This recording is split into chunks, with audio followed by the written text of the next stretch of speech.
Welcome back to the channel.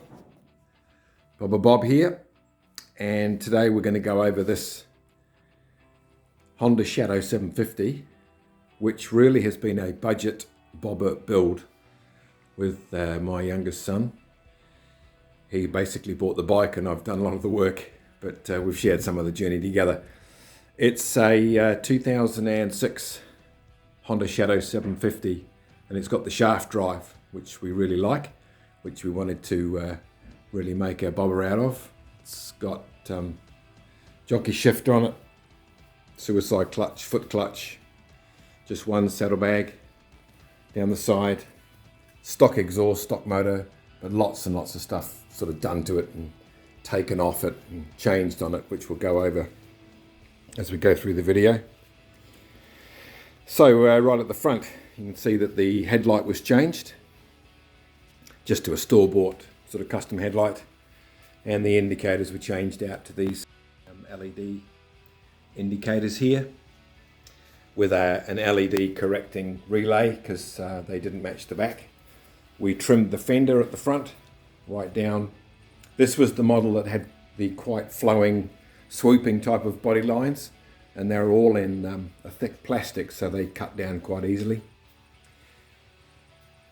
We took the clutch handle off and rerouted the clutch cable from the clutch there through and over the top using some of the factory sort of, brackets and stuff, and down into a foot bracket using the gear lever in the original position, and it comes forward and there's a stopper there that we put on and adjustment there, and it engages really nicely.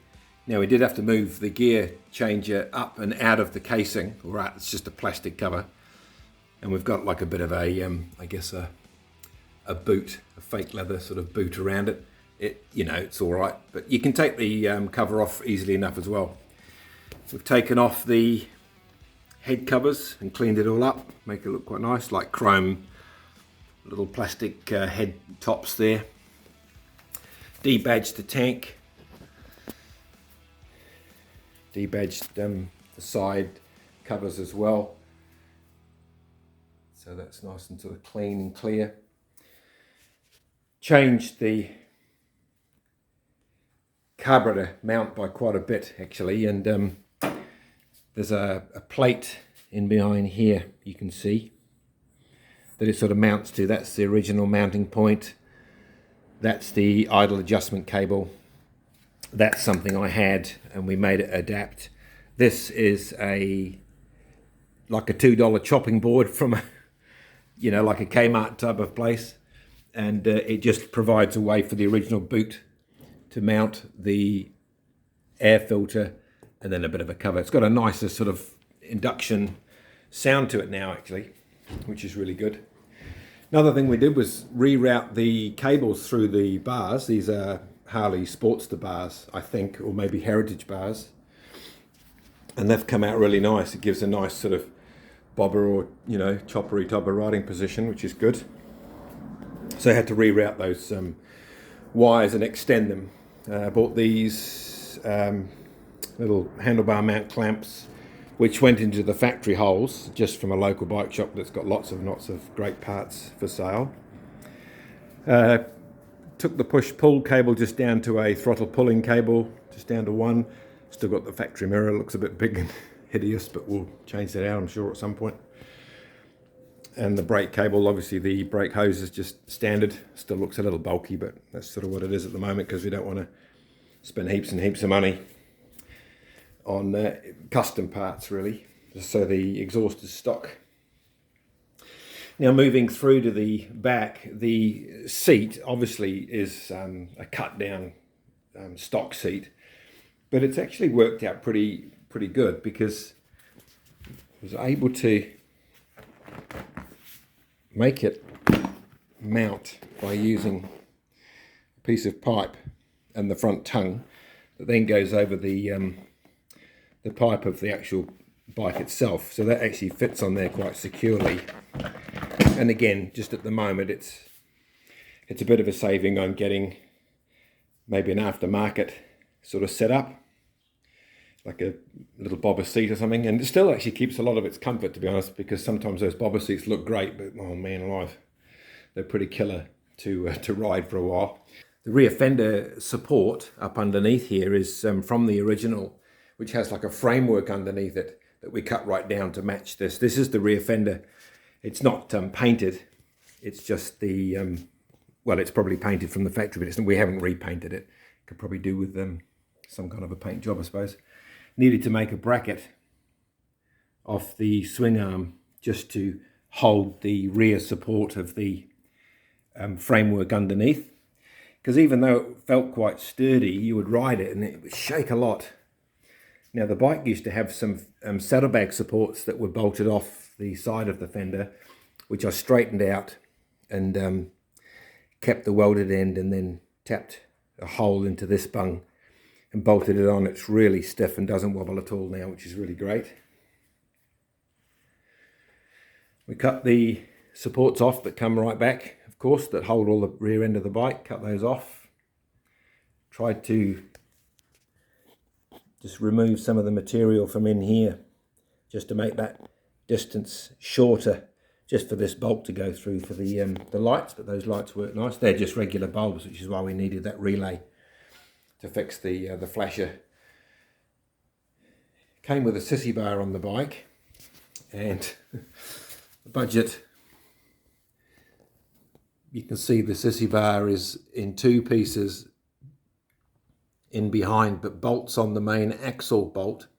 So this bag is really sturdy. And then there's a piece of, I think some aluminium angle that I used, bolted onto the top of that rail. Anyway, that's really not going anywhere, as they say. Regulation, need to have a reflector at the back of the bikes in this country. And that's become a more simplified wiring light as well, so it works off both brakes, of course. The rear passenger foot pegs used to be here. Obviously we ground those off both sides, and they look pretty tidy, just a bit of a rattle can paint job. So nothing on the bike has been heavily modified in terms of changing the dimensions of anything that's factory. It's just lots of things have been removed. Lots of the wiring has ended up sort of in here rather than out in the headlamp. That headlamp basically is empty. And then just took some Scotch-Brite, some of the green sort of pad that you use in your kitchen, and tried to rough this down, give it more of a brushed look, because it looks better like that. It looks more like aluminium than the chrome shining finish that it used to have. Goes really well. The gear changer was just some old piece of bar that I had from I think a Jivy pannier set that we did modify the gear splined shaft and bolted that on to the shaft, and then this got welded onto the sort of the boss that goes onto there, so that fits nice and strongly. And it's just at your fingertips as you're sitting, just with your left hand. It's really nice and comfortable. Ignition switch is in a great sort of custom position anyway. And the foot clutch does have that sort of stopper, so you can't push it too far, which is really cool. That's sort of about all. I mean, it's a lot of work. It took a number of weeks, because lots of the work is thinking, not just chopping, cutting and welding. It's thinking. Lots of cups of tea. And currently just cruises along really nicely. It's a fairly sort of underpowered 750, but it's not too tiny. A lot of guys online, lane split, and a lot of those guys, they use the 600s. I'm not sure that they're as common really in this country, but a lot of people have these for sale over here. The 750s in various versions over the years, because they made them for so long. And it's a nice bike, so get the camera set up and we'll start it.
Whole bunch of takeoffs, wiring, lights, seat pads, all sorts, cut off bits, lots and lots of bolts and stuff saved. That's what you get. Well, thanks for tuning in and having a look through this bike with me. Do consider a like or a subscribe if you feel inclined to do so. Certainly help build some of the work that I want to do around motorbikes, bobbers, riding, and all things two wheels. Catch you next time.